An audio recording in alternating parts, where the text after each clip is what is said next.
या तुम्हारे संसारे आशिया नाना विगव्या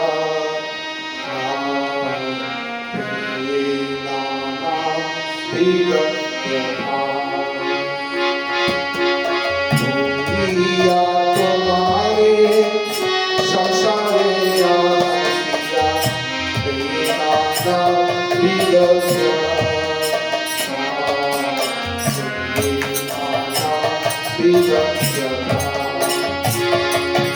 তোমার চরণে আসিয়াছি তোমার চরণে আসিয়াছি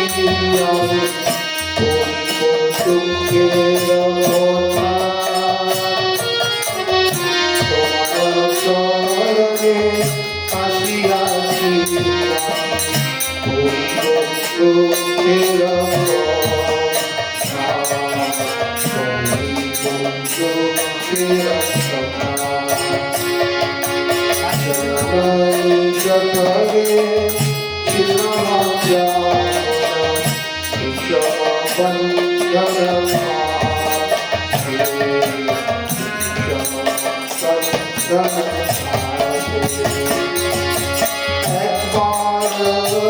प्रभु देखा दिया एक बार प्रभु देखा दिया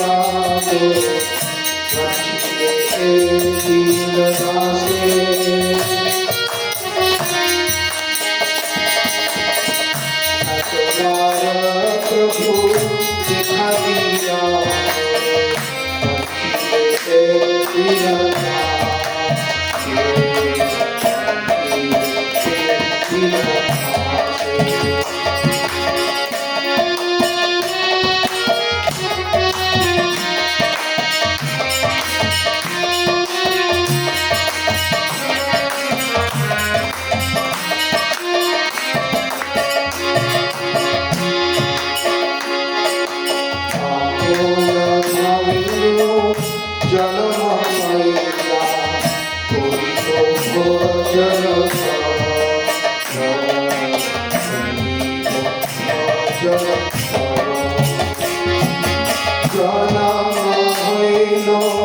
পরিমালা জন্ম হইল পরিমালা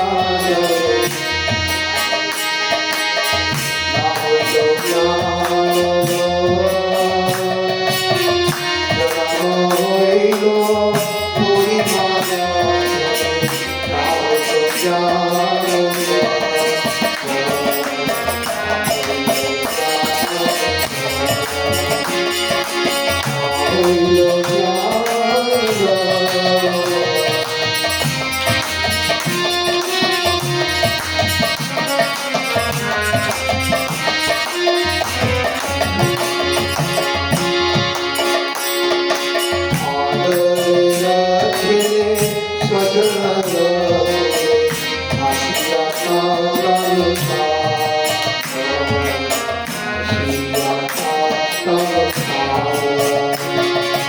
स्नेह भूलिया संसार जनक जननी स्नेह भूलिया जनक जननी स्नेह भूलिया संसार जनक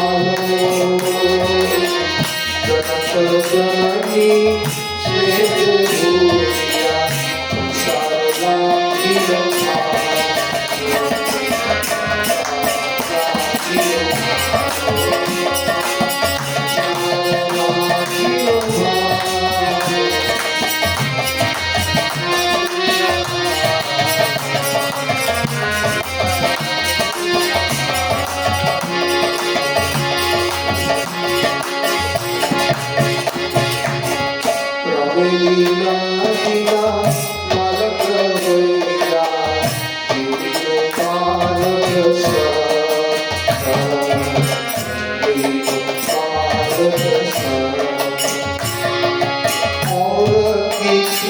दिए ज्ञान और দিনে জ্ঞান উপাদিল পাঠ করি পর কিছু দিনে জ্ঞান উপাদিল পাঠ করি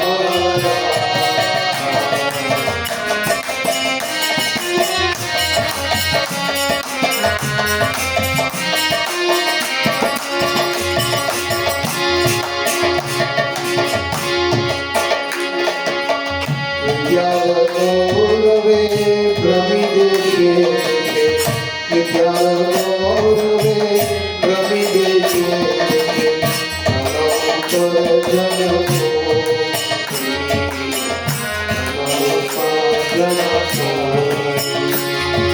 स्वजन पालन करिए स्वजन पालन करिए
मम जन्मनि जन्मने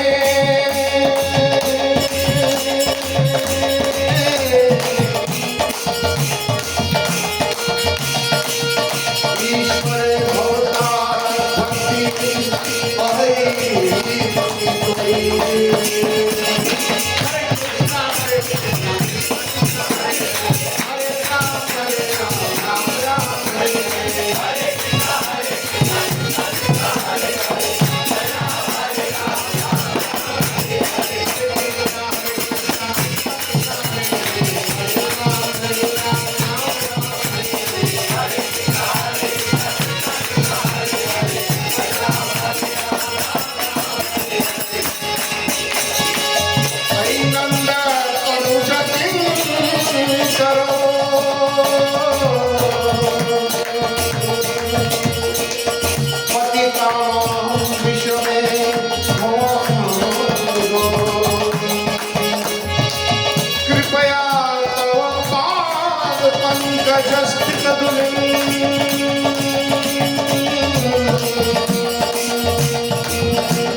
सुंदर कन्हैया लाल, श्याम सुंदर कन्हैया लाल, नंद दुलार प्रभु नंद दुलार, नंद दुलार प्रभु नंद दुलार, नंद दुलार प्रभु नंद दुलार, नंद दुलार प्रभु नंद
माधव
कल्पतरो ध्रुमा भूमिश्चिन्ता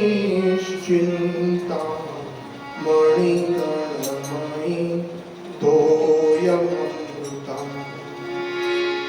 कथागानं नाट्यं गमनपि च वंशीप्रियसखी चिदानन्दः ज्योति परमपि तदा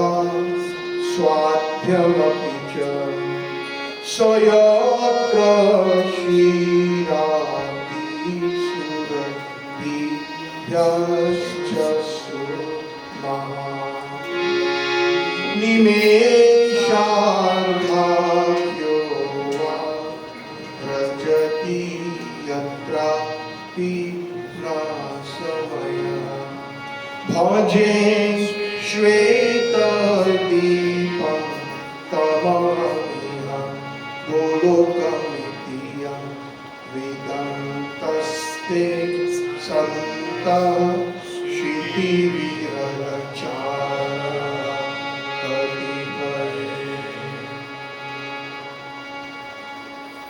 ईश्वर परम कृष्ण सच्चिदानंद विग्रह अनादिराय गोविंद सर्वकारण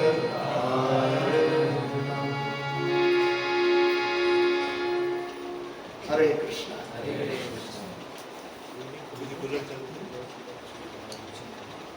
हार्मोनियम नहीं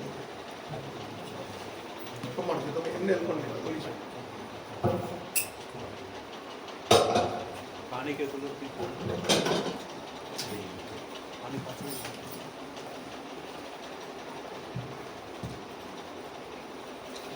हरे कृष्णा हरे कृष्णा कृष्ण कृष्ण हरे हरे हरे राम राम राम हरे हरे तो सबसे पहले मैं आप सबसे रिक्वेस्ट करूंगा कि अपने अपने फोन साइलेंट पर रखिए बजेगा नेटवर्क ही नहीं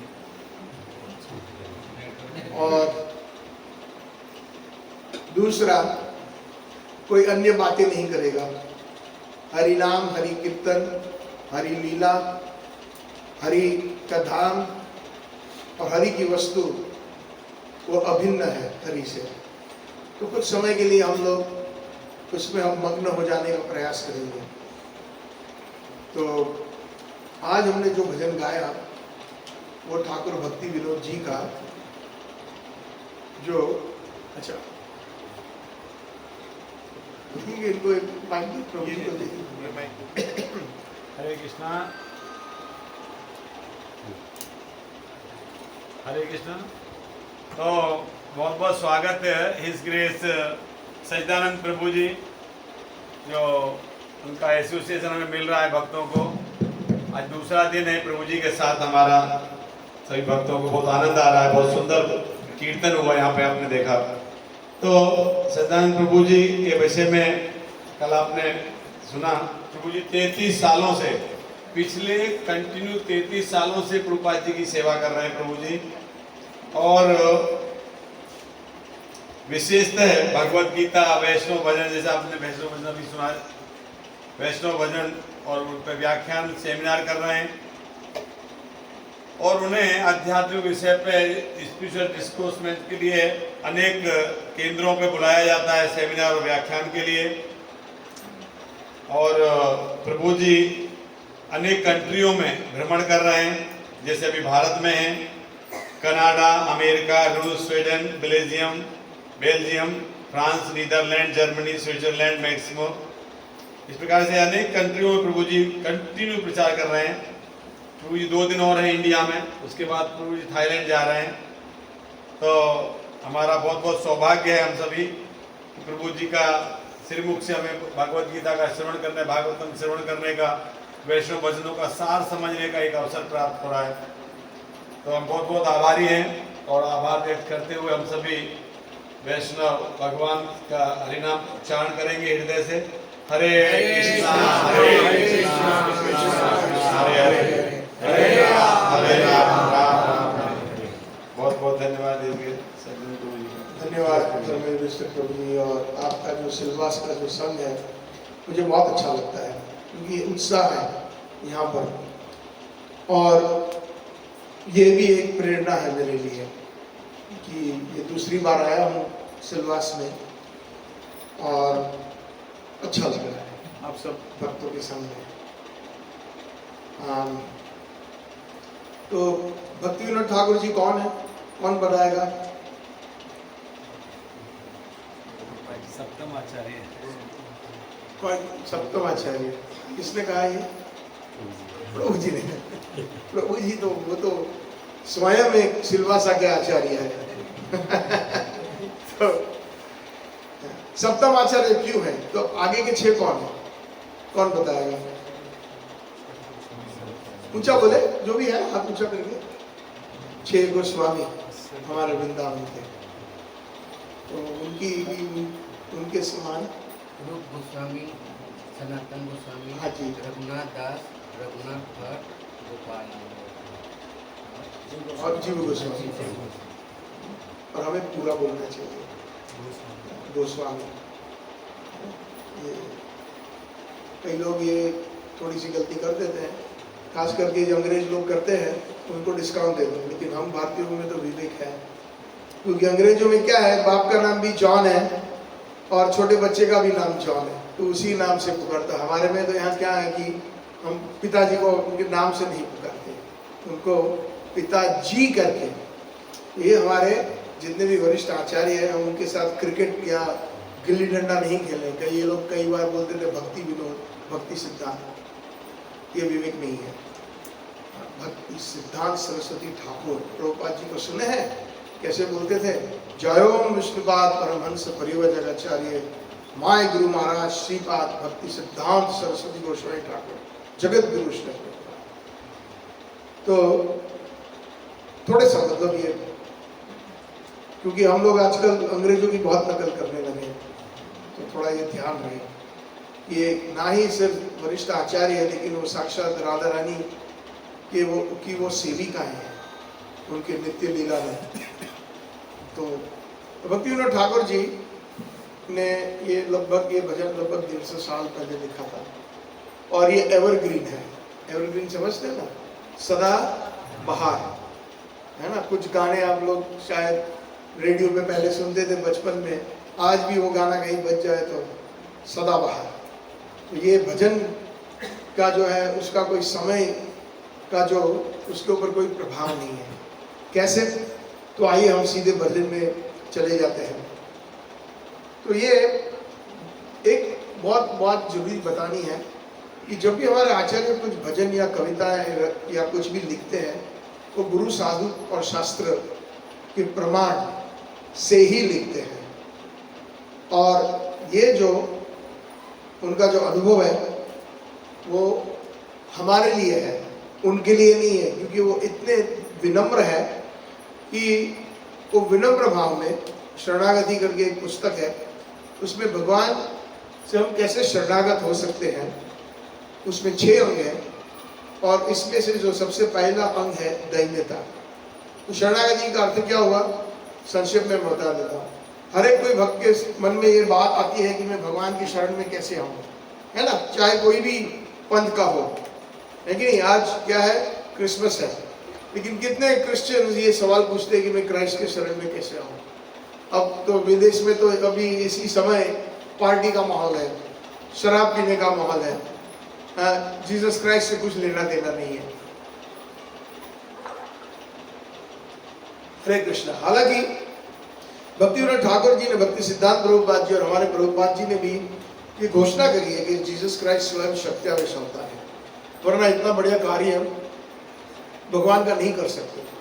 लेकिन हमारे जितने भी उनके जो अनुयायी हैं, सनातन धर्म में भी ये त्रुटि है बहुत बड़ी, हर एक धर्म में, कि जो अनुयायी है ना वो खराब कर देते हैं, यथारूप में वो मानते नहीं है। कभी कभी बड़ी सेंटिमेंटल बात हो जाती है कि अगर हम ये कह दे तो कुछ लोगों को खराब लग जाता है, लेकिन हमारा काम ही है यथारूप में कहना, है ना। तो कुछ लोग कहते हैं कि हमारे फलाने संत है वो साक्षात नारायण है, लेकिन वो नारायण नहीं है। वो संत ने नहीं कहा कि मैं नारायण हूँ। प्रभुपाद जी को जब पाश्चात्य देश में गए थे, तो शुरू में प्रभुपाद जी ने जब भगवत गीता और इतना सब दिव्य ज्ञान दिया था, तो इतने प्रभावित हुए विदेशी जो बोले कि Swami ji you are God. तो प्रभुपाद जी अपने कान बंद कर देते थे, जैसे चैतन्य महाप्रभु भी अपने कान बंद कर देते जब कोई कहता था कि आप भगवान हो।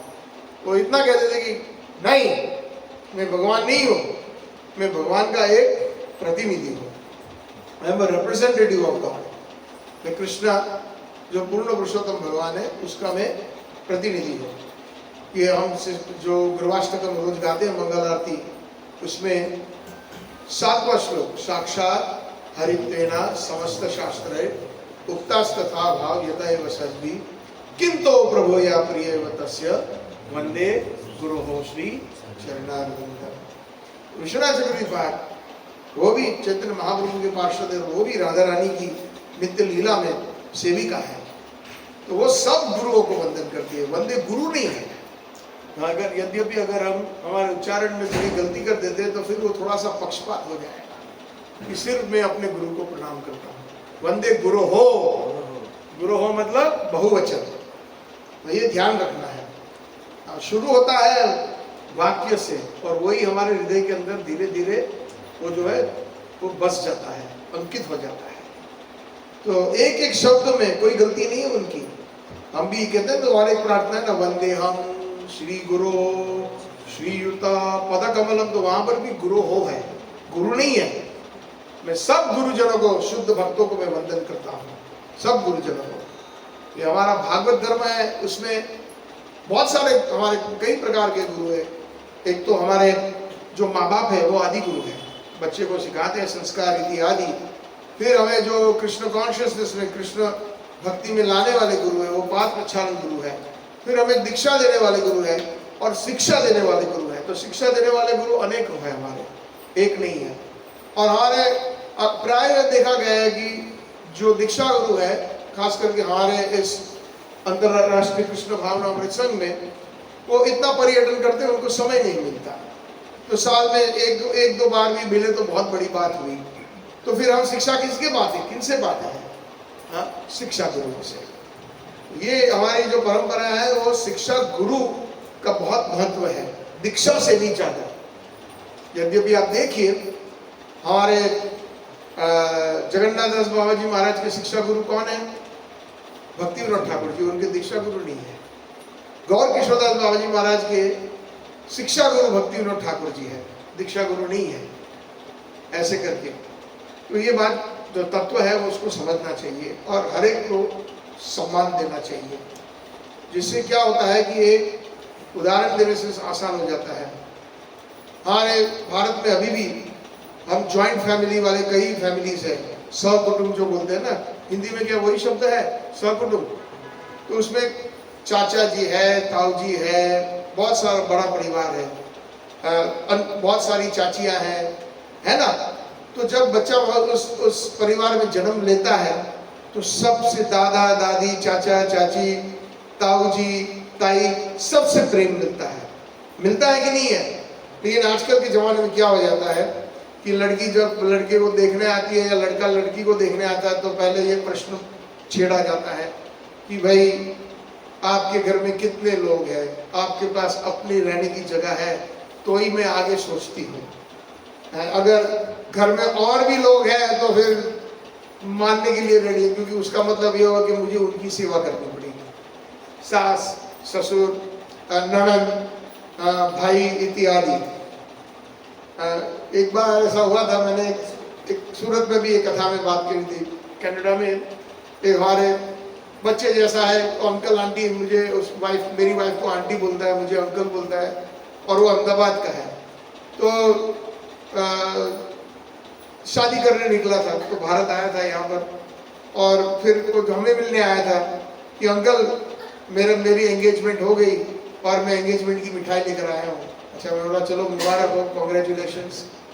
तो फिर उसने मुझे सब स्टोरी बताई यहाँ की कि मैंने ऐसे ही मजाक में पूछ लिया कि कितनी लड़कियाँ देखी तुमने? बोलते अरे प्रभु जी, अरे अंकल इतनी सारी लड़कियां देखी, मेरे माता पिता ने और जो जितने भी रिश्तेदार थे वह रोज बिजी था। तो और आप यकीन नहीं करोगे कैसे कैसे प्रश्न पूछते हैं ये लड़की वाले और लड़की। एक बार तो मुझे ये प्रश्न पूछा एक लड़की ने कि आपके घर में कूड़ा कितना है? अब मैंने बोला ये क्या मतलब हुआ कूड़े का? तो उसने बोला मुझे भी नहीं मालूम था, लेकिन बाद में मुझे समझाया किसी ने कूड़ा मतलब तुम्हारे दादा दादी, माँ बाप, भाई बहन, नड़न इत्यादि मतलब देखो ऐसे शब्दों का प्रयोग कर रहे हैं हमारे भारत की जो किस दिशा में जा रहे हैं लोग। तो मेरा कहने का पॉइंट ये है कि जो उस बड़े घर में पला है उसको सबसे प्यार मिलता है। और आजकल जो अगर पति पत्नी अलग रहने लगते हैं अपने बच्चे के साथ, तो उनको सिर्फ माँ बाप का प्यार मिलता है। और शायद साल में 2-4 दिन, बर्थडे के दिन या दिवाली के दिन या कोई ऐसा दिन हो जहाँ पर वो मान लो अलग शहर में जाते हैं तो माता पिता आते हैं और अन्य जो रिश्तेदार आते हैं, तभी उनको थोड़ा सा प्यार मिलता है। बाकी 365 में से 360 दिन सिर्फ माँ बाप का प्रेम मिलता है। लेकिन जो जॉइंट फैमिली में बड़ा हुआ है उसको सबका प्रेम मिलता है। तो हमारा जो प्रभुपाद जी का जो फैमिली है वो जॉइंट फैमिली है, जो सब भक्तों से प्रेम से मिल करके रहें और जितने भी सीनियर वैष्णव उसे मार्गदर्शन दे। तो कितना बड़ा हमारा फैमिली, कितना प्यार, ढेर सारा प्यार मिले। और यद्यपि अगर हम घोड़े पे जो क्या बोलते हैं उसको, जो ब्लाइंडर्स इंग्लिश में बोलते हैं, मुखोटा, जो घोड़े पे लगाते हैं साइड में जो आँख उसकी यहाँ वहाँ घूमे नहीं, उसको लगाने का एक ही मकसद है कि वो डरे नहीं घोड़ा। तो मतलब बिल्कुल एक तो जो सारथी है, ड्राइवर है, उसका जो घोड़ा चलाने वाला उसका लगाम के उसके ऊपर ही चले, अपने मन की कोई ना करे। तो आजकल अगर ऐसा हमारा व्यवहार रहा कि सिर्फ मेरे शिक्षा गुरु और बाकी सब ऐसे ही, तो हम उनके प्रेम से वंचित रहेंगे। अन्य जो वैष्णव है, हमारे प्रभुपाद जी का परिवार कितना बड़ा है, कितना बड़ा परिवार है, जहां पर अगर आप हमें सिर्फ कृपा पात्र बनना है। अभी मैंने सुना विनोद बाबा ने जो बरसाने के, तो बहुत उच्च कोटि के वैष्णव है। और हमारे जो राधानाथ स्वामी महाराज भी जाते हैं उनके दर्शन करने। अभी सचिनंदन महाराज भी गए थे बरसाने में उनके दर्शन करने। नवयोगेंद्र महाराज जी भी जाते हैं। तो हमारे इस्कॉन के जितने भी वरिष्ठ सन्यासी हैं उनके पास जाकर के बैठते हैं और उनसे आशीर्वाद लेते हैं स्वयं। तो सचिनंदन महाराज ने कुछ प्रश्न पूछे थे, तो उनका अनुवाद हो रहा था, हिंदी में कह रहे थे। तो हिंदी में उन्होंने ये बात बताई कि ऐसा नहीं है हम लोग भिक्षा याचना करते हैं कि राधा कृष्ण या राधा रानी की कृपा मांगे ना। कृपा तो राधा रानी की है और हमेशा रहेगी कृपा, क्योंकि वो इतने दयालु है। तो प्रभुपाद जी भी यही बात दूसरे शब्दों में ये कहते हैं कि हमारे जो गुरु होते हैं, सदगुरु, उनकी कृपा, जैसे मान लो कोई सूर्य देव है, सूर्य देवता या सूरज है ना, तो सूरज क्या है ना, समदृष्ट होता है। अपनी किरण, अपनी जो प्रकाश है पहाड़ों पर फेंकता है, वादियों में फेंकता है, नदियों पर फेंकता है। उनका प्रकाश जो है अलग अलग भिन्न सब जगह वो बिना पक्षपात किए फेंकते हैं। लेकिन कोई क्या कर सकता है जब कोई अपने अंधेरे कमरे से बाहर नहीं निकलना चाहता। ये प्रभुपाद जी के शब्द हैं। तो यद्यपि अगर हम सब वैष्णव को, खास करके जो वरिष्ठ है, चाहे किसी का भी गुरु हो, अगर हम शिक्षा प्राप्त करें तो ऐसा है कि हम अच्छे कृपा पात्र बने। कृपा तो है, जैसे आप दूध वाले के पास चले जाओ तो किसी के पास एक कटोरी है, तो दूध वाला क्या करेगा, ज्यादा से ज्यादा वो आपको कटोरी को भर के दे देगा। किसी के पास इतना पतीला है वो भर के दे, किसी के पास इतना बड़ा है तो वो भर के दे देगा। तो हमें अच्छे कृपा पात्र बनना है। तो सदगुरुओं की कृपा हमेशा है। हाँ, राधा रानी कृष्ण की हमेशा कृपा है, प्रभुपाद जी की हमेशा कृपा है। तो ये हमें कभी भूलना नहीं है। तो ऐसे ही हमारे कृपा पात्र जो है पूजनीय भक्ति विनोद ठाकुर जी ने बहुत सारे भजन लिखे। भगवान से कैसे प्रार्थना करते हैं हमें अगर सीखना है तो नरोत्तम दास ठाकुर, भक्ति विनोद ठाकुर जी और अन्य गौड़ीय वैष्णव आचार्यों के लिखित रचित भजनों का जो है हमें अध्ययन करना चाहिए, क्योंकि वो सारा शास्त्रों का सार है, निचोड़ है। साधारण व्यक्ति संस्कृत नहीं समझ पाता। साधारण व्यक्ति अगर मान लो संस्कृत पढ़ा लिखा भी है लेकिन फिर वो ज्ञान में रमण करेगा तो उसका जो है मूल अर्थ समझ में नहीं आएगा, क्योंकि संस्कृत का एक शब्द उसके कई अर्थ होते हैं और जो मूल अर्थ है सिर्फ शुद्ध वैष्णव को उसका अर्थ पता चलता है।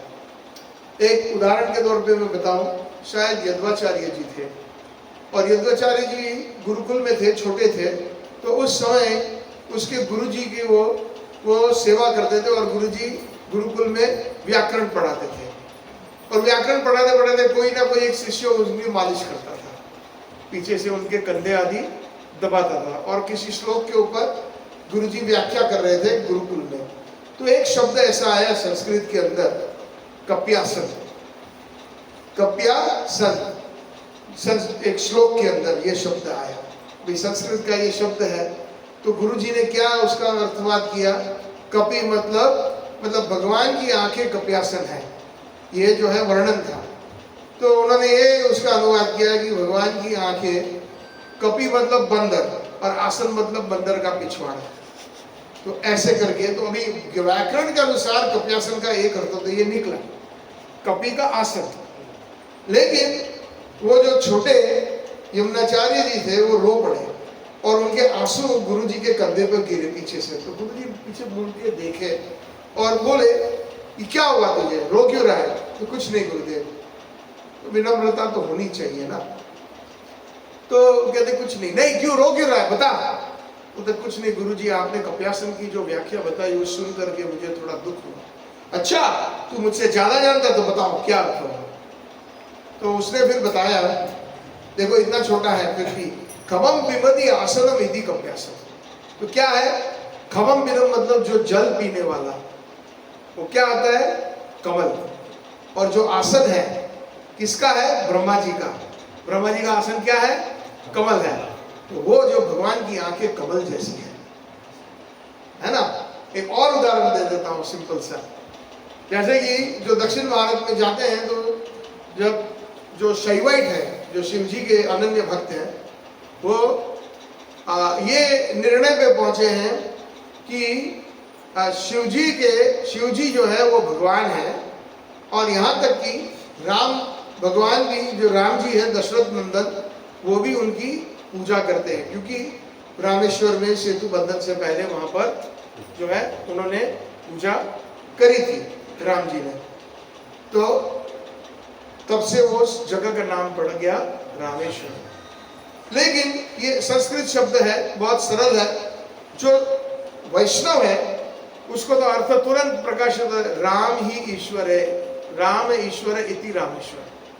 और ये लोग जो व्याकरण में डूबे हैं वो कहते हैं कि राम के ईश्वर, क्योंकि शिव जी की उन्होंने जो वो लिंग के ऊपर जो है उपासना की थी, जो जल इत्यादि से उनका अभिषेक किया था, तो राम के ईश्वर कौन है, शिव जी। तो शब्द तो वही है, लेकिन जो शुद्ध वैष्णव है उसी को प्रकाशित होता है। इसीलिए यथा रूप में हमें सुनना चाहिए। एक और शब्द का प्रयोग, निर्गुण। मायावादी कहते हैं कि भगवान का कोई आकार नहीं, उनका कोई रूप नहीं है, उनका कोई गुण नहीं है, सारे भगवान जो है ब्रह्म है, वही सर्व उत्तम, जिसका कोई आकार नहीं है, निर्गुण। और वैष्णव भी कहते हैं भगवान निर्गुण है। तो उसका क्या अर्थ हुआ, जिनमें जो 3 गुण से परा है उसको निर्गुण कहते हैं। शब्द वही है, लेकिन उसका जो भाव जो है वो अलग होता है, और कितना जमीन आसमान का फर्क हो जाता है, कितना विपरीत होता है। इसीलिए हमें यथा रूप में भगवत गीता शास्त्र पढ़ने चाहिए। ये बहुत हमारी परंपरा की ये जो है, ये पीढ़ी है, हमारी जो परंपरा है कि यथा रूप में बोलना है। तो यथा रूप में ही भक्ति विनोद ठाकुर जी ने इस भजन को रचा है। और ये जो पहले जो 2 इसके जो 7 श्लोकों में से जो भजन का जो 7 जो क्या कहते हैं, श्लोक तो नहीं कह सकते, लेकिन जो भजन की अंतरा कह सकते हैं, अंतरा, लेकिन अंतरा में स्थाई भी आता है, तो दोनों होते हैं। तो जो भी आप समझ गए मैं जो क्या कहना चाहता हूं। तो उसमें जो पहले 2 श्लोक है वो श्रीमद् भागवत के कपिल देव और देवहूति माता का जो संवाद है उसमें से है, 3 स्कंद 31वें अध्याय से। तो भक्ति विनोद ठाकुर जी कहते हैं ये हमारे जीवन की कहानी है, गौर से सुनिएगा, ये मेरी करबद्ध प्रार्थना है आप सबसे। भूलिया तुम्हारे संसारे आसिया पे ये नाना विध व्यथा, तुम्हारा चरण आशी आची आमी बोली, पहले 3 श्लोक बोली वो दुखे कथा। तो आपको ये मन में कई लोगों को ये प्रश्न आता है, भक्तों को, इतने साल हम इस्कॉन में होने के बाद, कई लोग तो 30 साल 40 साल 50 साल रहने के बाद भी ये प्रश्न होता है कि हम यहाँ कैसे आए, हम यहाँ, ये बहुत बड़ा प्रश्न है। तो भक्ति विनोद ठाकुर बिल्कुल सरल कर देते हैं, भक्ति विनोद ठाकुर जी बिल्कुल सरल कर देते हैं कि भगवान कृष्ण को भूलने का कारण है कि हम इस संसार में हमने जो है जन्म लिया। तो ये जो है कभी हम भगवान से विमुख हो गए। भगवान से विमुख होने का कारण हम इस संसार में जन्म मृत्यु जरा व्याधि वाला संसार, जो दुख का आलय है, उस संसार में हमने जो है जन्म लिया। और क्या उसका जन्म लेने के बाद क्या बल्ले बल्ले रोज ना, तो क्या कहते हैं भक्ति विनोद ठाकुर जी कि पे नाना विधव्य था, बहुत प्रकार के दुख झेले मैंने, है ना। कोई कह सकता है कि हमने दुख नहीं झेले? 2 साल पहले की बात कर लो, हम लोग सब जैन बन गए थे ना बने थे नहीं बने थे, जबको जबरदस्ती प्रकृति ने जैन बना दिया था। मजाक कर रहा हूं ऐसे ही, लेकिन जो लोग, कितने लोग चल बसे, किसी ना किसी को हम जानते हैं जो चल बसे, कितनी कैसी अवस्था में, यहां तक कि स्मशान ले जाने के लिए कोई तैयार नहीं था। हॉस्पिटल में जो है एडमिशन नहीं मिल रहा था। सब लोग अभी धीरे धीरे वो भूल गए कि क्या हाल हुआ था हमारा। ये मनुष्य का एक प्रकृति है कि हम जल्दी भूल जाते हैं। तो कभी कभी अच्छा भी होता है कि कोई बुरी चीज भूल जाना, वरना हम बड़े दुखी रहेंगे। सत्संग भी बंद हो गया था भक्तों का, हुआ था ही नहीं हुआ था, ऑनलाइन होता था, लेकिन जो संग जो होता था, मंदिर में जाना, दर्शन करना, यहाँ तक कि हमें तो वहां पर बता दिया था, भारत में ये रूल तो आए हो, इस्कॉन जीबीसी का रूल था कि आप दंडवत भी नहीं कर सकते। जब थोड़ा सा छूट मिला था, मास्क पहन के ही मंदिर जाना था, चाहे कितनी भी गर्मी हो, पहन के ही रखना पड़ता था। दंडवत नहीं, फूल भी आप सूंघ नहीं सकते थे। तो ये सब नियम लागू करते। ये क्या है? ये दुख है कि नहीं है? ये हमारी नेचुरल अवस्था है, हमारी जो नहीं है ना। तो पे नाना विधव्यादा, अब कह रहे हैं तुम्हारा चरण आशी आची आमी बोली में दुखे रोको था।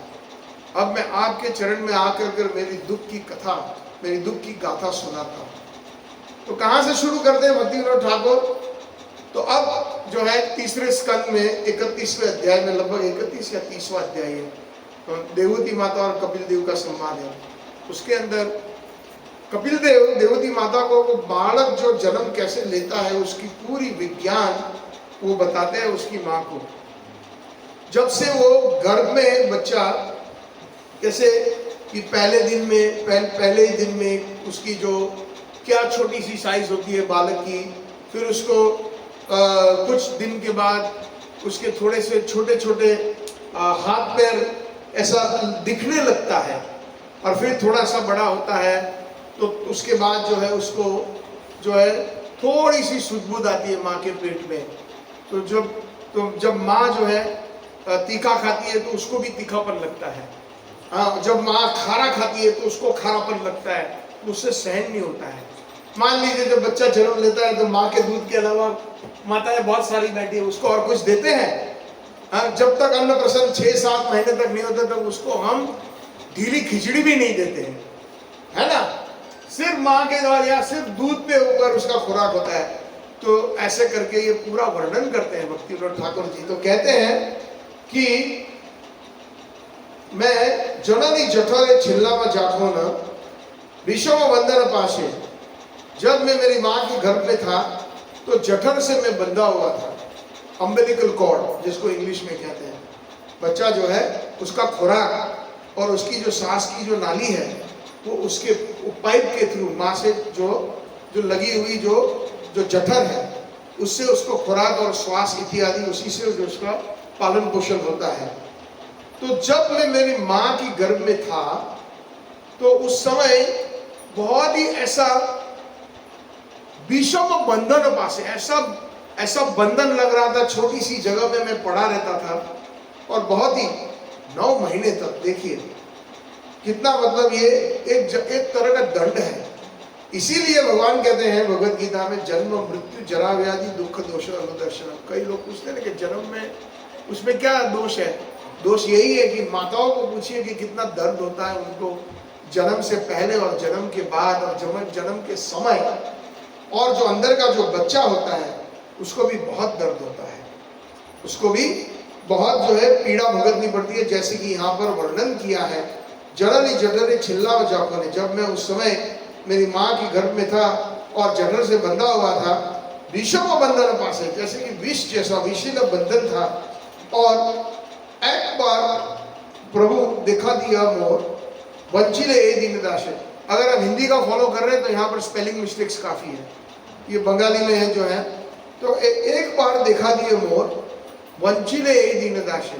और उस समय भगवान कपिल देव कहते हैं, और यही चीज़ भक्तिविनोद ठाकुर जी कहते हैं श्रीमद् भागवत की बात, तो उस समय भगवान हमें पिछले हमारे 100 जन्म का दर्शन करवाते हैं। पिछले 100 जन्म, जैसे हम अभी आजकल तो वो हमारे बचपन में तो जैसे ही वो VCR आया था, बड़ी टेप VHS टेप डालते थे पिक्चर देखने के लिए। फिर धीरे धीरे CD आ गई, और अब CD भी नहीं, अब तो क्या पेन ड्राइव में बहुत सारे लोड हो जाते हैं। 256 GB का अगर पेन ड्राइव है तो कम से कम आप 50-100 पिक्चर तो इजीली उसमें देख सकते हो। तो भगवान ने ऐसी पेन ड्राइव दी है कि हम पिछले 100 जन्म हमारे जो मेमोरी में डाल देते हैं, डाउनलोड कर देते हैं, वो माँ की घर में ही। ये शास्त्र है, ये कोई कहानी नहीं है। और उस समय वो बालक अंदर बहुत ही दुखी होता है, क्योंकि पता नहीं हमने क्या किया होगा।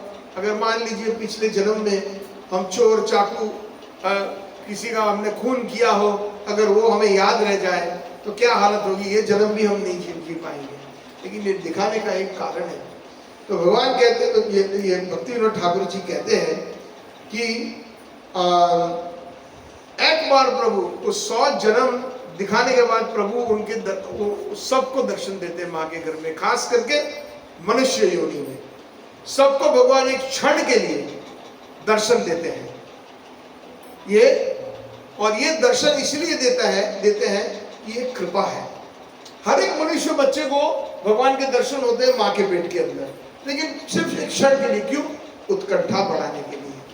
भगवान इतने दयालु है कि वो चाहते हैं कि हम उनको अभी भूले नहीं। शुरू कैसे हुआ ये भजन? भूलिया तुम्हारे संसारे आशिया, कि आपको भूलने का कारण है, इसलिए मैं इस संसार में आया। तो भक्तिविनोद ठाकुर जी आगे कहते हैं, ताखो न भाविनो जन्म पाइया कोरिबु भजन तव,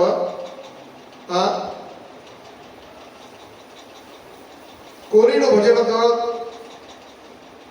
ताखो न भाविनो जन्म पाइया कोरिबु भजन तव, जन्म होइलो पोड़ी माया जाले, ना होइलो ज्ञान लव। ये भी उसी तीसरे स्कंद 31वें अध्याय से है। ताखो न भाविनो, तो जब उस समय मेरा 9वां महीना हो गया और उस समय मेरी माँ के पेट से ऐसे ऐसे वायु, तो हमारे उसमें 5 तरह के वायु होते हैं। और जब प्राण भी एक प्रकार का वायु है, जब वो वायु निकल जाता है तो वो शरीर मृत्यु पा जाता है। और अन्य वायु निकले ना निकले, लेकिन जब प्राण वायु निकल जाता है तो इसलिए हम कहते हैं इसके प्राण निकल गए। प्राण 5 प्रकार के वायु है, उसमें से जो प्राण है वो सबसे महत्वपूर्ण वायु होता है। तो ऐसे ऐसे वायु है शरीर के अंदर जो हमें तंदुरुस्त भी रखता है और हमें बीमारी भी कर देता है। और ऐसे भी वायु है खास करके स्त्रियों के लिए जो मदद रूप बनता है उनको जन्म देने में। तो उस समय भगवान इतने कृपालु दयामय होते हैं कि जो पिछले 100 जन्म है वो उस बच्चे को भुला देते हैं, क्योंकि इतनी पीड़ा होती है। सिर्फ माँ को नहीं, बच्चे को भी इतनी पीड़ा होती है कि उसमें एक मॉडर्न साइंस के हिसाब से मेरे ख्याल में एक हार्मोन है जिसका नाम है ऑक्सीटोसिन। तो ऑक्सीटोसिन एक एनाल्जेसिक होता है। जैसे कभी हमको मान लीजिए हमारा शरीर बहुत दुखता है तो हम मान लीजिए आइबुप्रोफेन ले लेते हैं। आइबुप्रोफेन है ना, यहाँ पर नहीं है, कौन सा है वो? ब्रूफेन। वो आइबुप्रोफेन ही है, उसका मेन केमिकल तो ब्रूफेन से क्या होता है कि हमारा शरीर जो है दुखता है ना, तो वो दुखना बंद हो जाता है कुछ समय के लिए। तो उसी समय में माताओं के पेट में भी ये एक भगवान एक स्पेशल केमिकल जो है उसका उत्पन्न होता है, जिससे वो डोज ना हो तो माताओं शायद जन्म के समय वो मृत्यु पाते, तो इतना उनको दर्द होता है। तो उसी केमिकल की वजह से जो बच्चा आता है सब कुछ भूल जाता है, उसकी स्लेट साफ हो जाती है। जो 100 के 100 जन्म है, क्योंकि भगवान ये भी चाहते हैं कि वो उसको पिछले 100 जन्म याद ना रखे, क्योंकि अगर याद रह गया तो इस जन्म में वो जी नहीं पाएगा। जैसे मैंने उदाहरण दिया था कि पिछले जन्म में ऐसे गंदे काम किए हो, तो फिर उसको बार बार वो चीज याद रहती तो वो जी नहीं पाएगा अपना जीवन। तो ये देखिए शास्त्र बोल रहे हैं, भक्तिविनोद ठाकुर जी यही बात कहते हैं, तो टाखोड़ा भावी में जन्म पाइला, मेरा अभी अब जन्म हो गया। और क्या हुआ, मैंने ये निर्णय किया जब आप माँ के पेट में था कि अभी मैं आपके जो है मैं आपका भजन करूंगा, मैं आपका भजन करूंगी, क्योंकि आपने दर्शन भी दिखाए और मैंने पिछले 100 जन्म मिले तो मुझे इतना पश्चाताप हो रहा था। तो मैंने निर्णय किया कि इस बार अगर मेरा जन्म हुआ तो मैं जो है आपका भजन करूंगा। ये बच्चा देखो कितना छोटा है, लेकिन ये सब ऐसी, लेकिन आगे जाकर कहते हैं कि कोरी वो भजन बताओ, जन्म हो लो ओड़ी माया चाले ना हो लो ज्ञान लवर। जैसे ही मेरा जन्म हुआ मैं माया के जाल में पड़ गया, मैं फंस गया, और ना हो लो ज्ञान लव, जो मुझे दिव्य ज्ञान की प्राप्ति हुई थी वो ज्ञान नष्ट हो गया। लव मतलब थोड़ा भी नहीं, इतना भी मैंने जो थोड़ा बहुत मैंने जो माँ के पेट में दिव्य ज्ञान प्राप्त किया था, लव मतलब बहुत कम प्रतिशत में, वो भी नहीं रहा। कैसे माया जाल में पड़े, ये हमारी अपनी कहानी है। एक एक व्यक्ति इस कमरे में बैठा है या इस विश्व में बैठे इस भवसागर में है, उन सब की कहानी है। एवरग्रीन, मैंने बोला था ना, एवरग्रीन गाना होता है, ये एवरग्रीन भजन है जो हमेशा एवरग्रीन रहेगा। तो क्या कहते हैं भक्तिविनोद ठाकुर, कैसे माया के जाल में पड़े, आदर छेले 100 जनेर कोले। जैसे ही मेरा जन्म हुआ तो जब सब लोग मुझे खुश करने में पड़े हुए थे, अरे लाओ मुझे दे दो, लाला या लाली मुझे दे दो, मैं उसको जो है मेरी गोदी में बिठाऊंगा और उसके यहाँ पर रख के, अरे लाला ए लाली कुछ कैसा है तू, और कैसी है तू, और उसको इतना प्रेम देते हैं सब घर वाले, जितने भी माँ बाप घर वाले। तो आदर छेले, बड़े प्यार से आदर छेले 100 जनेर कोले। अब स्वजन मतलब हमारे रिश्तेदार, और कोल मतलब गोदी, उनकी गोदी में मैंने समय निकाला। और स्नेह दे कहते हैं हंसिया काटी का, और जब मुझे सब लोग हंसाते हैं, यहाँ पर हाथ रख के, मेरी जो ड्यूटी पे हाथ रख के हंसाते हैं। हम लोग बच्चे को कैसे हंसाते हैं, वो पेट के ऊपर जो ड्यूटी है उसके ऊपर हिलाते हैं तो वो बच्चा हंसता है, खिलखिला के हंसता है ना। तो वो कहते हैं कि हंसिया काटी रुका, और मेरा काल और मेरा समय कैसे गया, हंसते हंसते निकल गया। क्योंकि हर एक कोई आता है, पड़ोसी से भी कहे अरे चल 2 मिनट मुझे दे दे, 2 मिनट मुझे दे दे, और सब हंसाते हैं उसको गोदी में रख करके। हंसिया काटी रुका, स्नेह ते भूलिया जनक जननी, स्नेह ते भूलिया संसार लागी लो भालो। और जनक जनक मतलब माता पिता के प्यार में आकर मुझे लगा, आह क्या जगह है ये संसार, कितना प्यार मिल रहा है, मुझे यहाँ से जाना ही नहीं है।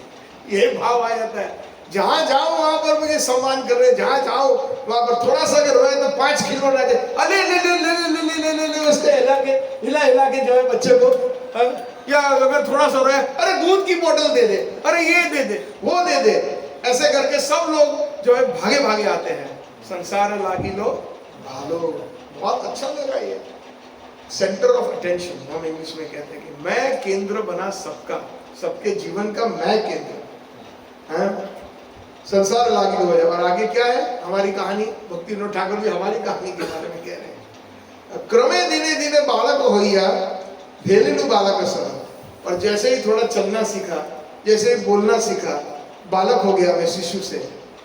और क्या किया मैंने, भेलिनु बालक सर, ये दरवाजा खुला है, बाजू वाले का छोटा बच्चा आ जाएगा, और दूसरे बच्चों के साथ खेलने लगेगा, या सोसाइटी के किसी ग्राउंड में जाकर के, गार्डन में जाकर के बच्चों के साथ खेलने लगेगा।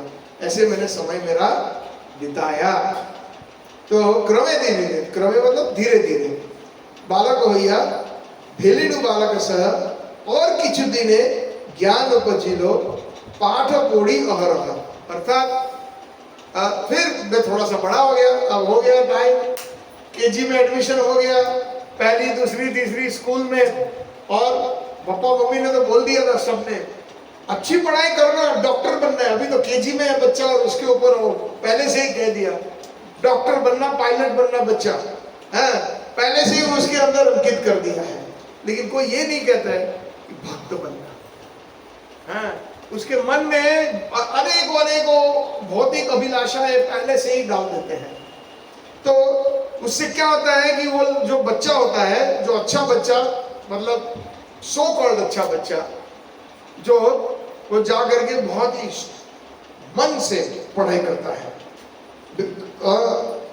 और किसी दिन ज्ञान अपने पाठ पढ़ी ओहर ओहर, मतलब मैं इतना, मेरा जो है मेरे जो विद्या के अंदर जो स्कूल में टीचरों ने सिखाया, घर पे जो ट्यूशन चल रहे थे, माँ बाप ने जो सिखाया, बहुत ही सिंसियरली, बहुत ही ध्यान से मैंने जो भौतिक विद्या पाई मैंने, और मुझे अव्वल नंबर मिलता था। मुझे क्या मिलता था?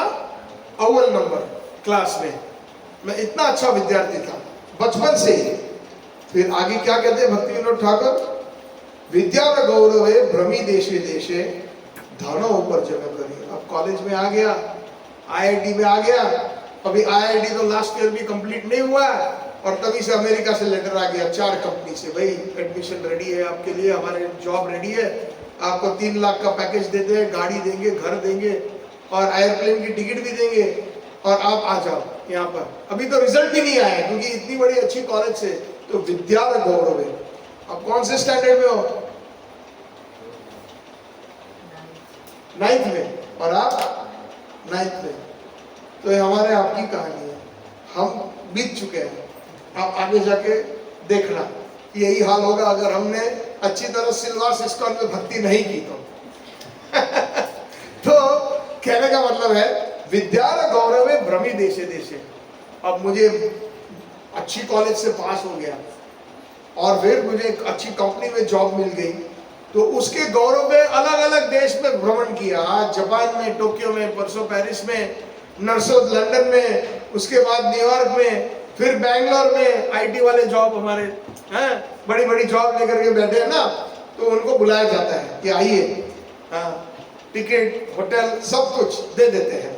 तो विद्या में गौरव है, विद्या के गौरव पे भौतिक विद्या, या विद्या मतलब भौतिक विद्या के गौरव पर, उसके आधार पर भ्रमी देशे देशे।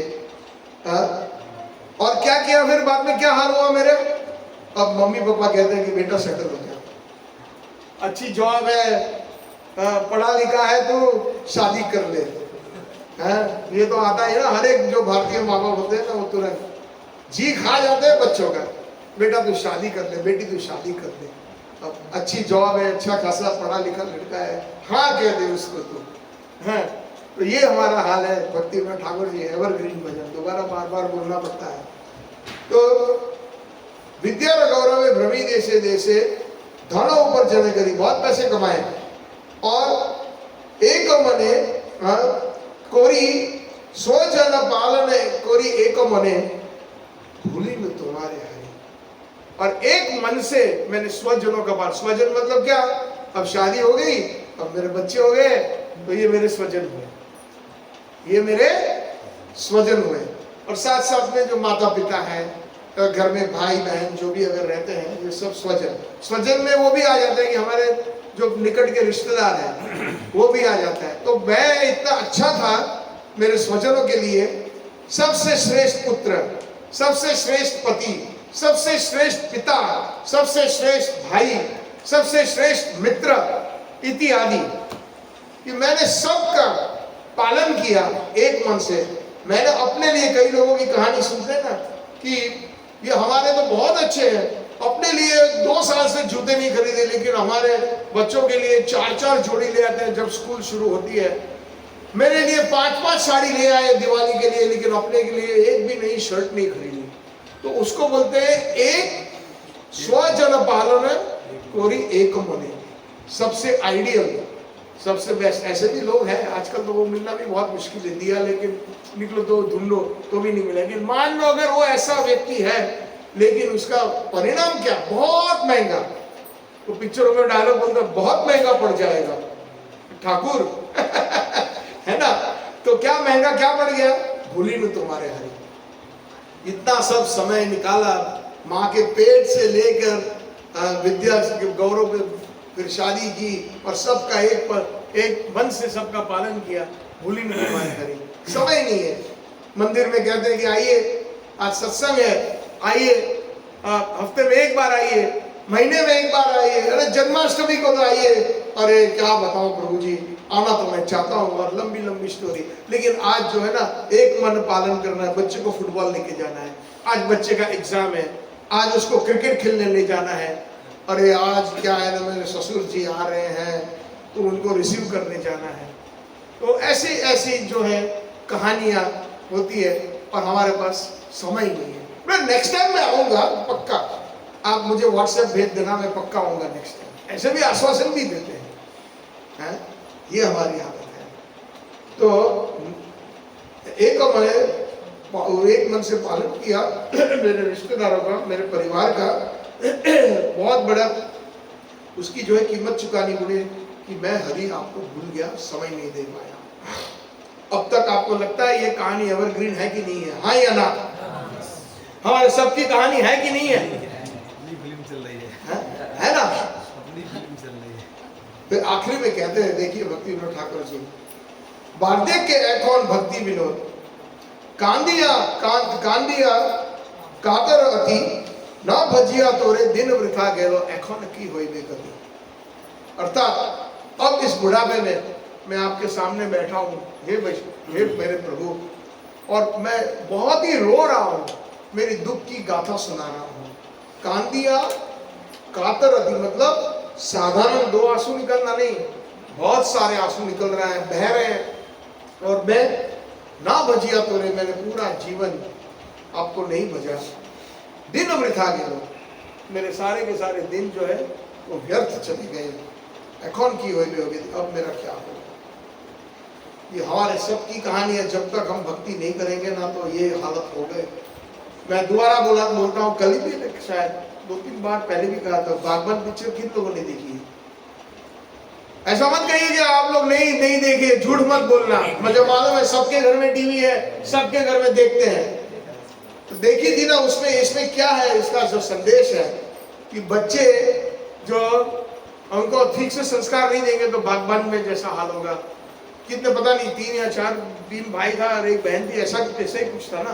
3 भाई 4 भाई 4 भाई थे, 4 भाई थे, और माँ बाप को बट दिया, और सारे के सारे अच्छे खासे थे। ऐसा भी नहीं था कि कोई जिसके पास ऐसी कमजोरी थी कि भाई वो पैसे नहीं है उनके घर में।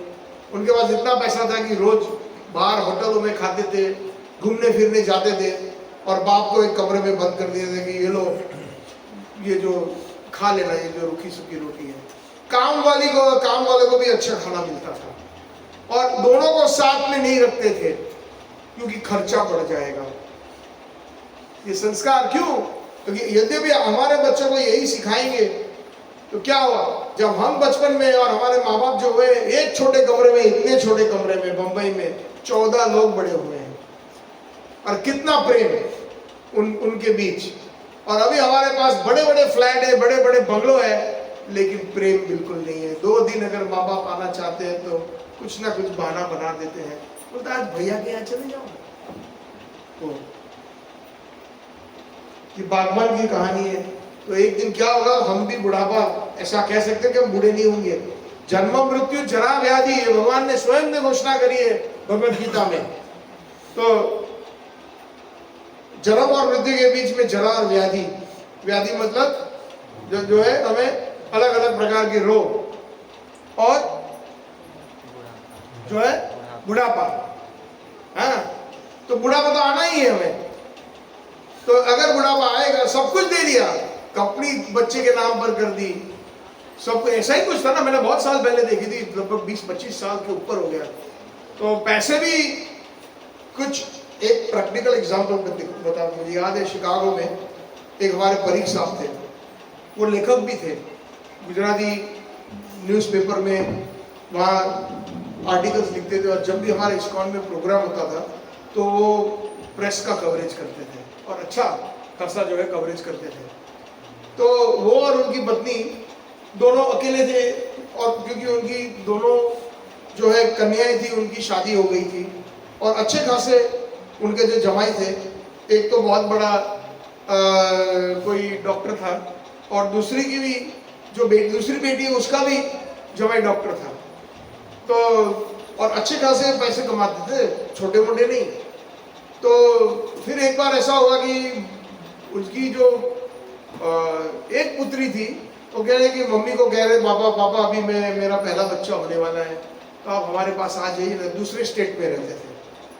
तो माता पिता स्नेह से और प्रेम से चले गए वहाँ पर उनके साथ रहने। बच्चा हो गया, फिर जो है अब दोनों का जो है ऐसा था कि भाव ये था कि हम और पैसे कमाएं, और माँ बाप को यहीं रख लेते बच्चों का ख्याल रखने के लिए, बेबी सिटिंग हम कहते हैं। माँ बाप की कोई आवश्यकता वैसे नहीं थी, लेकिन अपने बच्चों का ख्याल करने के लिए उनको बुलाया, गर्ज थी उनको। अब एक बच्चा अभी तो थोड़ा सा बड़ा नहीं हुआ है, दोबारा गर्भवती हो गई वो, दूसरा बच्चा आया। तो फिर माँ बाप को बोल दिया बेटी ने, बाप यहीं रह जाइए ना हमारे पास ही। तो बाप ने कहा कि बेटी मैं घर पे रहना ठीक नहीं है, आपको जरूरत थी तब हम थे। तो गिड़गिड़ाई हुआ, और फिर उन्होंने क्या किया, अपना जो सारी जिंदगी का जो पैसा, जो अपना जो कोई EMI वाला घर नहीं था, प्रभु जी तो अमेरिका जाके आए, अगर अपना घर बिना EMI का हो तो बहुत बड़ी बात होती है वहाँ पर। तो वो घर को उन्होंने बेच दिया और सारे पैसे बेटी को दे दिए। देखिए, और जब पैसा बेटी को दे दिया, बिल्कुल रंग बदल गया। 2 बच्चे हो गए, थोड़े से बच्चे अभी स्कूल जाने लगे, माँ बाप को हाथ जोड़ के बोले अभी हम आपको नहीं रख सकते। कितना रोए हैं वो, कहाँ जाए हम। और फिर गवर्नमेंट से उन्होंने असिस्टेंस लिया और उनसे सहायता लेकर के किसी वृद्धाश्रम में वो दोनों फ्लोरिडा में वहाँ पर वो चले गए। और जब समाचार आया कि गिरीश भाई परीख अब नहीं रहे, उसके बाद तुरंत ही उसकी वाइफ भी चली गई। इतना दुख। ये हमारे भारतीय, विदेशी भी नहीं, जो मैं भारतीयों की कहानी सुनाता हूँ, तो ये भी इंडिया में भी होने लगा है। जैसे ही थोड़ा बहुत बाबा कष्ट देने लगते हैं, रोग होने लगा, तो उनको वृद्धाश्रम में डाल दो, पैसा तो है दे देंगे। यही बात है।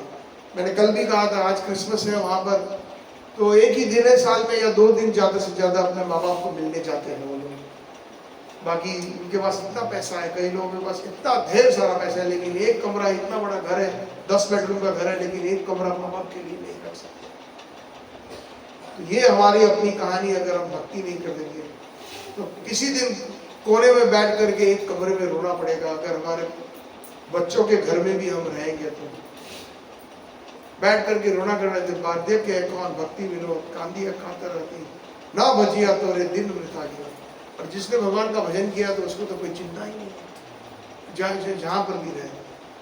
तो ये हमारी कहानी है। तो मैंने सोचा आज ये क्या टॉपिक, तो बोला ये टॉपिक सबके लिए ये अनिवार्य होगा, मैंने सोचा, और इसके ऊपर थोड़ा सा विस्तार कर दिया। तो यहीं पे मेरी वाणी को विराम दे देता हूँ।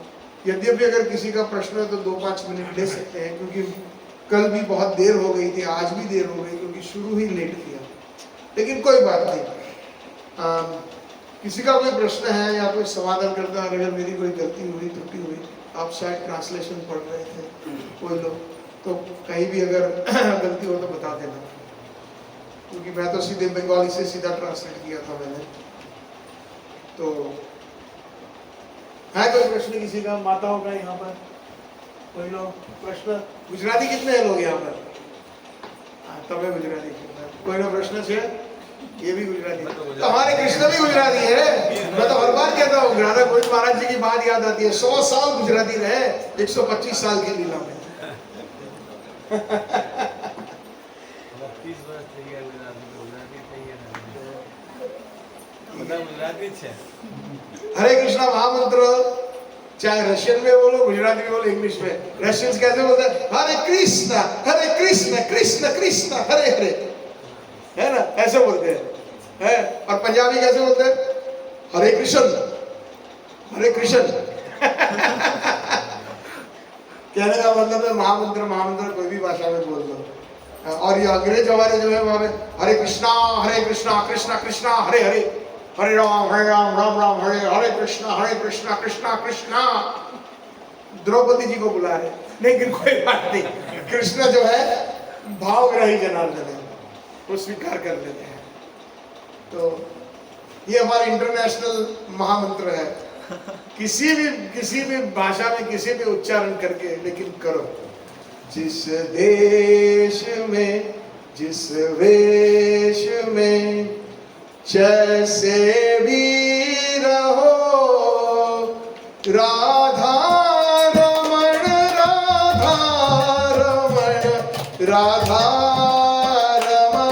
जपो। चाहे सुख में चाहे दुख में जैसे भी रहो, राधा रमण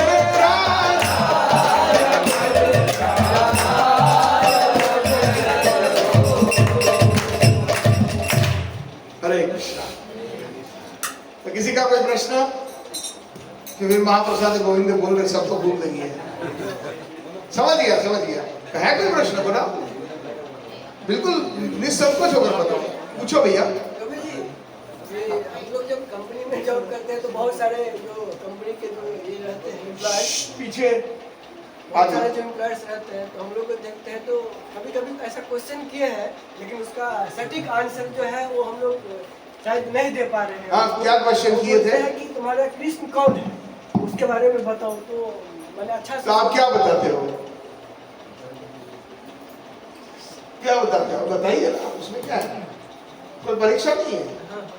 आप क्या बताते हो जब वो प्रश्न पूछते हैं? या थोड़ा यहाँ सरक जाओ, माता बजाने दो। तो आप क्या बताते हो?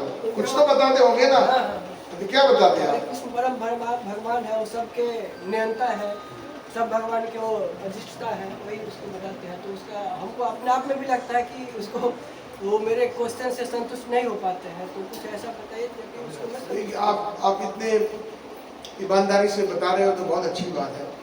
इसके लिए हमें सत्संग करना पड़ेगा बार बार। और प्रभुपाद जी के बुक्स आप पढ़ते हो कुछ घर पर? कितना पढ़ते हो रोज? रोज तो नहीं कर पाता। तो रोज नियम से पढ़िए, एक श्लोक तो एक श्लोक, 5 मिनट तो 5 मिनट, लेकिन पढ़िए। और खास करके आप जो है कृष्ण बुक है नहीं आपके पास हिंदी में, तो ले लीजिए। श्री कृष्ण मंदिर में प्रभु जी है, कबाड़ी में एक तो वही पड़ी थी। तो आज ही ले लो प्रभु जी से, नीचे उतर दे, भूलना मत। हाँ या ना लोगे नहीं लोगे? बहुत सरल भाषा में प्रभुपाद जी ने इतना सुंदर जो है पूरा जो है कृष्ण कौन है वो समझाया है। 10वें स्कंद का अनुवाद है उनकी भक्ति वेदांत तात्पर्य के साथ। तो जब उसको पढ़ोगे ना तो आपके प्रभुपाद जी ने इतनी अच्छी तरह जो है पूरी कृष्ण भावना अमृत को समझा दिया है कि कोई संदेह नहीं रहेगा। 2 साल के बाद मैं आपको मिलूंगा ना तो शायद आपके मन में कोई प्रश्न नहीं होगा। ये मैं जानता हूँ, क्योंकि हमारे सब में जिज्ञासा होती है। तो पहले तो महाप्रभु ने कहा है कि जीवन सार्थक करो उपकार। पहले अपना जीवन सार्थक करो, नहीं तो हम परिहास्य का कारण बन जाएंगे। हमारे कितने सनातन धर्मी हैं जो जानते ही नहीं कि हम सनातन धर्मी हो, तो अपने आप को हिंदू समझते हैं। हिंदू जैसा कोई शब्द ही नहीं है शास्त्रों में। हिंदू तो ये अंग्रेजों ने बनाया है ये शब्द। कहीं भी शास्त्र में हिंदू शब्द, हम सनातन धर्मी है। तो सनातन धर्मी कौन है, क्या है? अथा तो ब्रह्म जिज्ञासा। ये जो है हम सनातन, हमें जो मनुष्य जन्म मिला है, इसलिए हमें भगवान के बारे में जिज्ञासा। हम कौन है, हम कहाँ से आए, कहाँ जाएंगे, आत्मा कौन है, परमात्मा कौन है, आत्मा का क्या जो है धर्म क्या है, उसका कर्तव्य क्या है, तो ये सिर्फ हमारे सनातन धर्म में ही पूर्ण उसका पूरा जवाब मिलता है। और जिन्होंने प्रभुपाद जी के पुस्तक अगर सुनने का समय, अगर पढ़ने का समय, तो उनके लेक्चर सुनिए। उठते बैठते, बस में जाते, गाड़ी में जाके कहीं भी हेडफोन लगा लो और उनके लेक्चर सुनिए आप। तो उससे देखिए आपको इतना मतलब आपके सारे प्रश्नों का जवाब, अगर 2 साल में अगर आप रोज ये क्रिया करते हो रोज, तो आपके सवालों का जवाब जो है, मुख्य जितने भी अंदर संदेह हो सब निकल जाए। मैं ये आपको लिख के देता हूँ गारंटी, क्योंकि ये मैंने स्वयं भी अनुभवा है। एक जमाने में इतने प्रश्न होते थे, इतने प्रश्न होते, लेकिन जब मैंने प्रभुपाद जी की लीला अमृत पढ़ ली तो वहां पर प्रश्नों का समाधान हो गया था। और अन्य जो है टेक्निकल क्वेश्चंस थे, उसका भी धीरे धीरे समाधान अन्य वैष्णवों का सुन के श्रवण करो अच्छी तरह। आप हर संडे आते हो मंदिर में, हर संडे ध्यान से सुनते हो, तब उनके नहीं, उनको कहने का मतलब है सबको कहने का ये मतलब है, आश्रय है। उनमें तो कभी कभी क्या होता है ना कि जब भी सास को कुछ सिखाना होता है बहू को, तो अपनी बेटी को डांटती है वो, तो उससे वो बहू समझ जाती है कि ये संदेशा मेरे लिए। तो ऐसे मत समझिए ये संदेशा सिर्फ उनके लिए है। बेटी को बोलो बहू को लगे। हाँ, तो ये आप जरूर कीजिएगा। और किसी चीज में समय मत विफल करना आप। प्रभुपाद जी के बुक्स पे सब कुछ दिया हुआ है। ये जो भी अभी आपके सामने हो तो कहाँ से आया? मेरे माँ के पेट से तो मैं सीख के नहीं आया था। चलो थोड़ी बहुत स्वीकृति होगी, लेकिन फिर भी जो है वैष्णव घर में भी जन्म लिया, लेकिन प्रचार ही नहीं था। कृष्ण कौन है हम जानते नहीं थे। हमारे पड़ोस वाले हर मंगलवार को जाते थे वो हनुमान जी के मंदिर, और शनिवार को तेल की बोतल लेकर और केसरी तिलक लगा के आते थे। उसके बाजू वाला कमरे वाले फ्लैट वाले जो है माता रानी के भक्त थे, और उसके बाजू वाले जो है शिव जी के भक्त थे, नीचे वाले जो है गणपति के भक्त थे।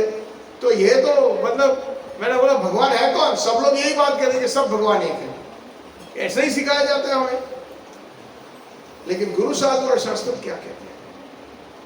तो ये खिचड़ी से मैं भी तंग आ गया था। एक समय था जब मैं कॉलेज में आने से पहले मैंने हमारा जो है सनातन धर्म स्वयं छोड़ दिया था, और इतना दृढ़ हो गया था मेरा अविश्वास कि मैं आज से लगभग, मेरी कहानी थोड़ी सी इसलिए मैं आपको सुना रहा हूं जिससे आपको अंदाजा आए कि मेरे अपने जीवन में कैसे परिवर्तन आया। 1985 में मैं दुबई गया था, और मेरे अमेरिकन कंपनी के लिए मुझे जॉब मिली थी। तो वहां पर मेरे कॉन्टेक्ट्स, जिन मेरे जो कस्टमर्स थे, मैं सेल्समैन की जॉब थी मेरी, तो बहुत पढ़े लिखे लोग थे। जो जैसे कि मेरी जो प्रोडक्ट था वो मैं एयरफोर्स में बेचता था। तो 1 साल मैंने वहां पर नौकरी करी, और मेरे जितने भी कस्टमर थे वो बहुत बड़े बड़े पायलट्स थे। और ये यूएई एयरफोर्स में सारे के सारे, मैं कैसा उस समय 95% सारे के सारे पाकिस्तानी एयरफोर्स के थे। सुनिए गौर से, मेरी छोटी सी कहानी में सुना रहा हूं। पाकिस्तानी एयरफोर्स के बड़े बड़े कर्नल थे, बड़े बड़े पायलट्स थे। तो जब भी उनको पता चलता है कि देसाई जी आए हैं, तो ऊपर से टावर को कहते थे उनको बोलो बैठना, मैं अभी 10 मिनट में नीचे आ रहा हूँ, क्योंकि वो एक्सरसाइज करते थे। वो F-14 F-15 उस टाइम उस एयरक्राफ्ट जो सबसे सोफिस्टिकेटेड एयरक्राफ्ट था, जो क्या कहते हैं एयरफोर्स का, तो संदेशा भेज देते थे टावर के माध्यम से कि आपको जाना नहीं है, वो आ रहे हैं, कैप्टन साहब आ रहे हैं अभी।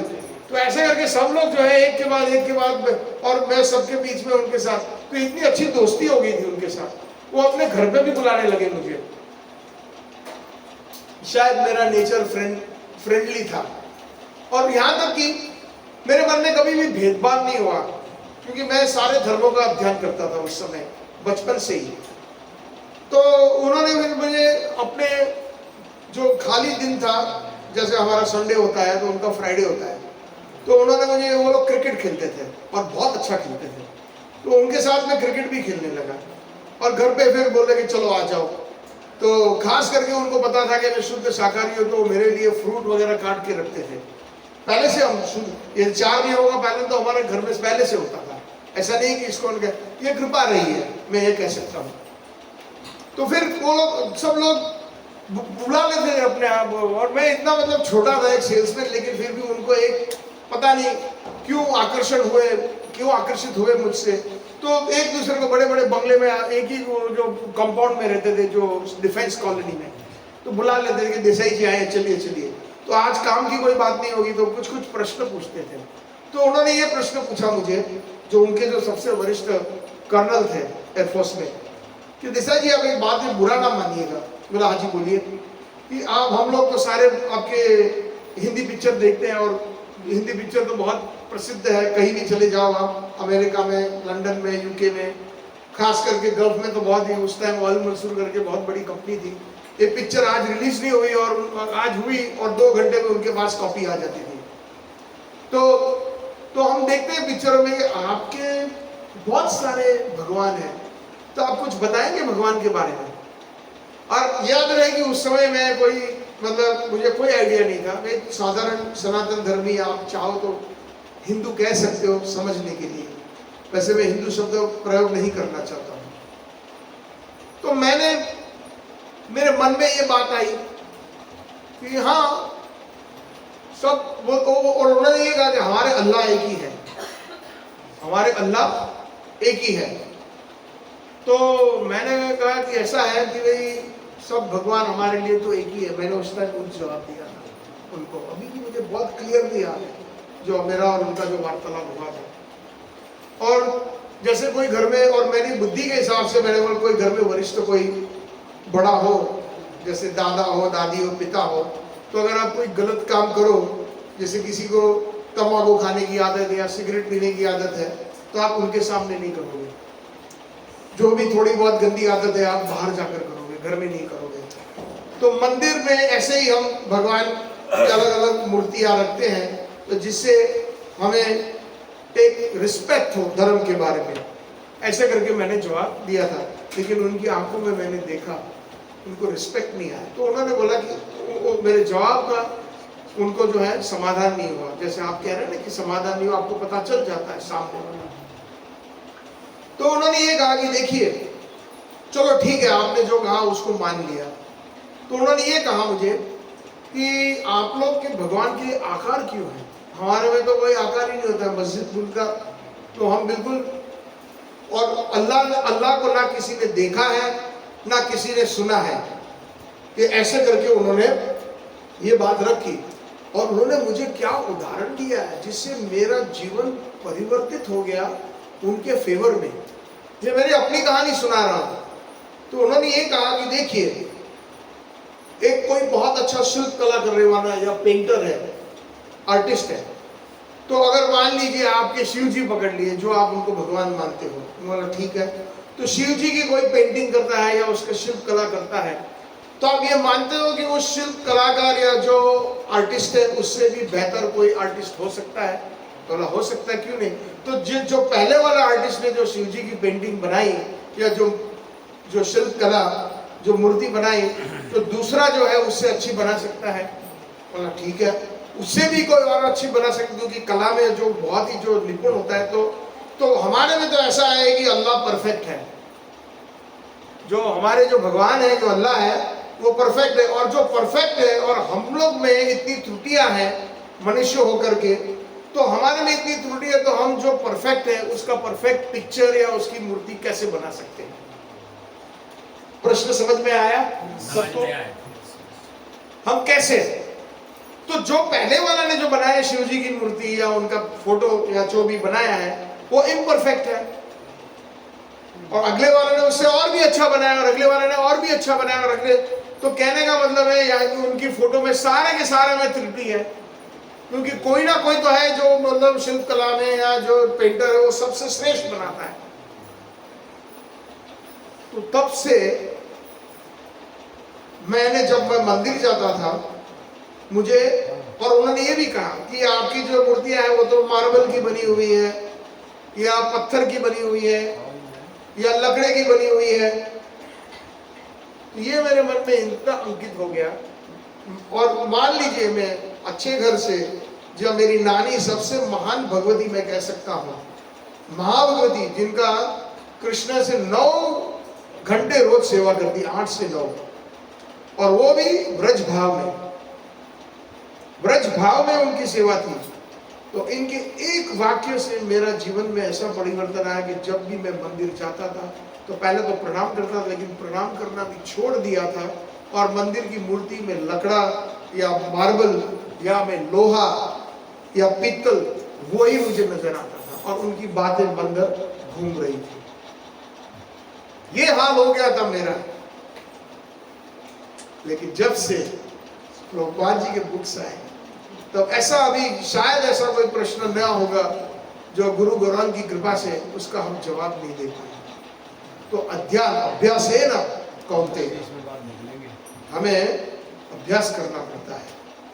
बिना अभ्यास के अगर आप यूं साधारण स्कूल या कॉलेज में भी जाते हो तो आप पास नहीं हो गए, और पास में हो गया तो क्या, कौन सी बड़ी तोप चलाई अगर आपको 40-50 मार्क मिल गए तो 100 में से, क्योंकि जिसने अच्छा अध्ययन किया है वो 100%। तो हमें 100% जो है, जरूरी नहीं है इसका मतलब कि हमें 700 श्लोक गीता के आए या 18,000 श्लोक भगवत गीता के भागवतम के मुख से, लेकिन सार आना चाहिए कि किसी भी अवस्था में हमें, यदि भी अगर आपको कोई पूछे इस कमरे में, भाई आप इतने भगवान भगवान कर रहे हो, सत्संग कर रहे हो, मंदिर जा रहे हो, तो भगवान है तो भगवान दिखाइए, आप क्या जवाब दोगे?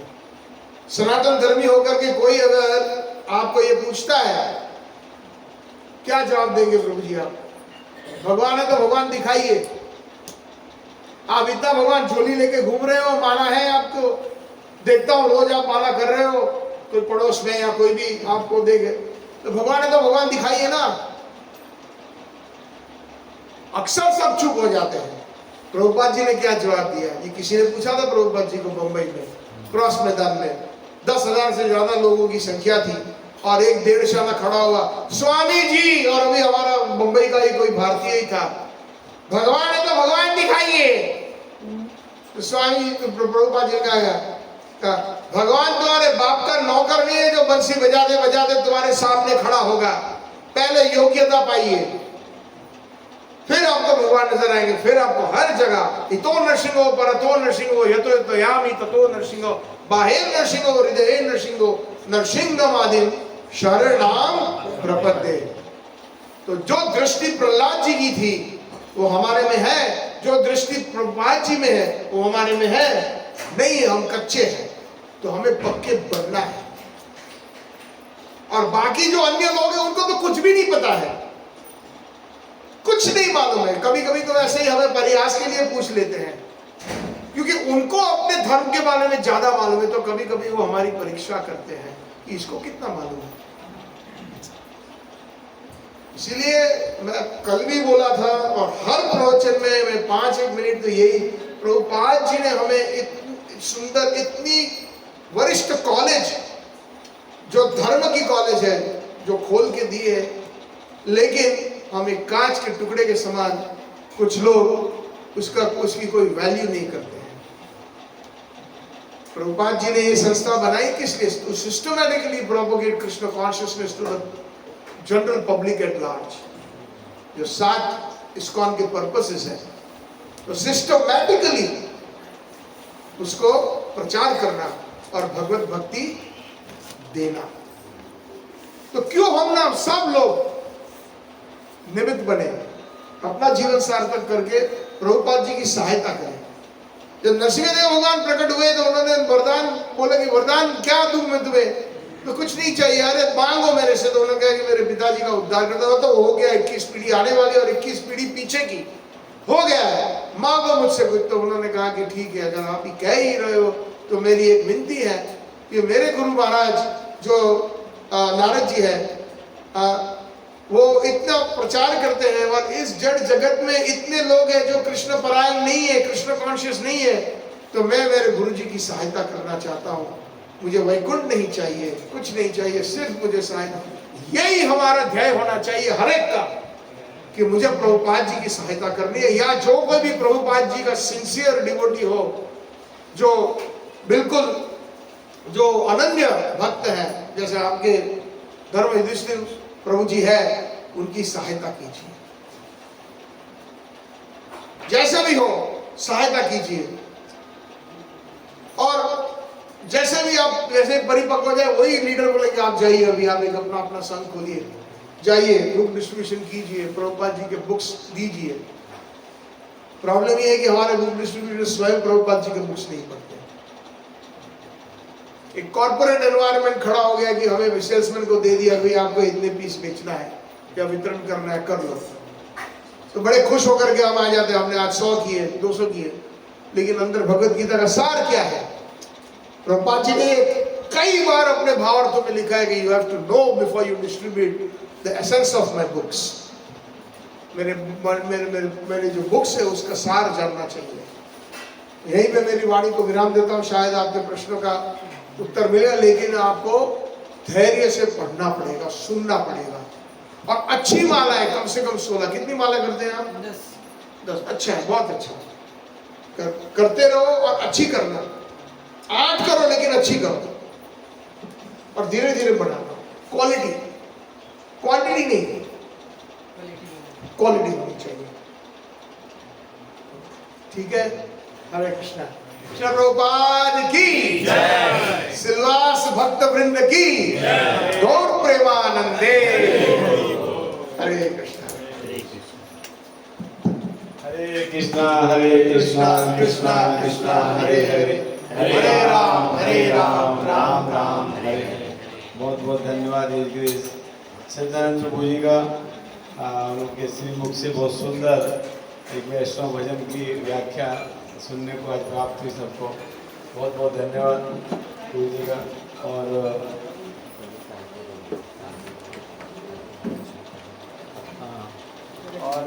कल प्रभु जी को सुनने का अवसर मिलेगा हमें जगन्नाथ मंदिर में। ये SSR कॉलेज